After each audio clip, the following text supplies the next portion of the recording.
Bilirsiniz, her yazarın içinde anlattığı hikayelerin tohumlarını eken bir geçmiş vardır.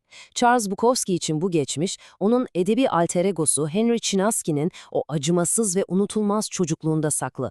İşte bugün Bukowski'nin Ekmek Arası romanının sayfalarına dalıyoruz ve bir dışlanmışın nasıl yaratıldığını, onu şekillendiren anıları, korkuları ve acıları adım adım çözümlüyoruz. Her şey bu basit ama inanılmaz derecede güçlü cümleyle başlıyor. İlk anımsadığım bir şeyin altında olduğum. Bu sadece bir anı değil, aslında bir varoluş biçiminin özeti. Düşünsenize, bir şeyin altında olmak. Bu ifade Çinaski'nin bütün dünyasını özetliyor. Sürekli bir baskı altında, dünyayı bir sığınaktan izleyen ve her an bir tehlike bekleyen bir çocuğun ruh halini daha ilk andan bize hissettiriyor. Ve işte o ilk anı bizi alıp doğruca masanın altına götürüyor.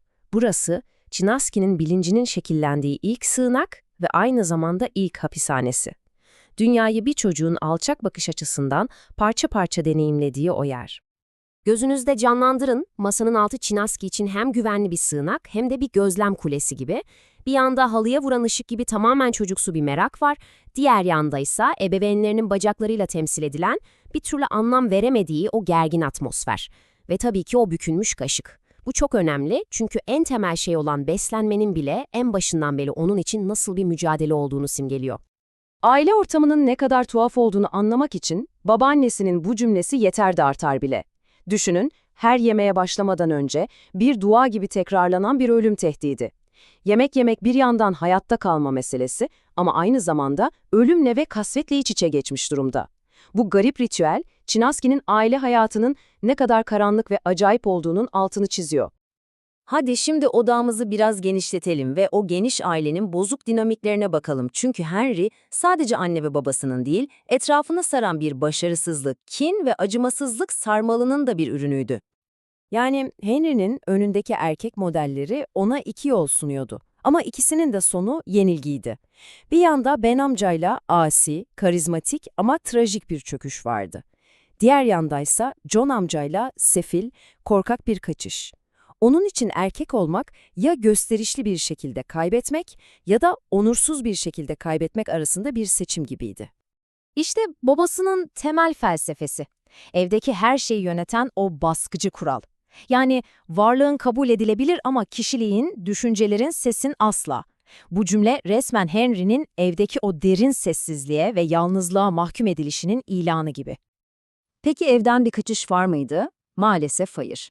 Okul bahçesi evdeki o düşmanlığın sadece bir uzantısıydı. Kuralları farklı olan ama aynı derecede acımasız bir başka savaş alanı. İşte bu adımlar bir dışlanmışın nasıl yaratıldığını bize adım adım gösteriyor. Her şey bir seçimle başlıyor. Henry diğer çocukları aptal buluyor ve onlardan uzak duruyor. Ama bu yalnızlık onu daha da kolay bir hedef haline getiriyor. Zorbalıkla yüzleşiyor ve sonunda yaşadığı o nadir zafer anıyla dışlanmış kimliği daha da perçinleniyor. Bu onun için bir kader haline gelen acı dolu bir süreç. Otoritenin ne kadar acımasız olabileceğini öğrendiği en sarsıcı anlardan biri, müdür Bay Knox ile yaşadığı olaydır. Müdür, "Ben sert biri miyim sence?" diye sorarken Henry'nin elini eziyor ve ona hayatı boyunca unutamayacağı bir ders veriyor. Güç ve otorite çoğu zaman sadece zulmetmek için bir bahanedir. Bu, yetişkin dünyasına dair aldığı en acı derslerden biriydi. Okul bahçesindeki o nadir zafer anına gelmeden önce atmosfer tam olarak buydu işte. Beyzbol sopasını her eline aldığında duyduğu bu alaycı tezahüratlar onun ne kadar küçümsendiğini, ne kadar değersiz görüldüğünü gösteriyor. Herkes onun yine ve yine başarısız olmasını bekliyordu. Ve sonra pat! İmkansız olan oldu.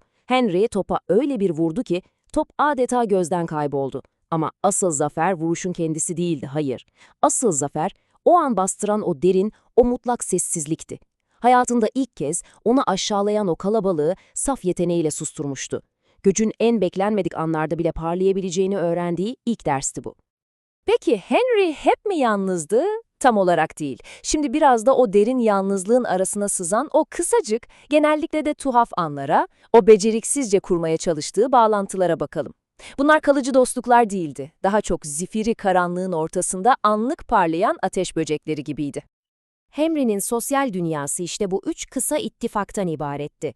David'le olan bağı tamamen ortak kader üzerine kuruluydu. Bir acı yoldaşlığıydı.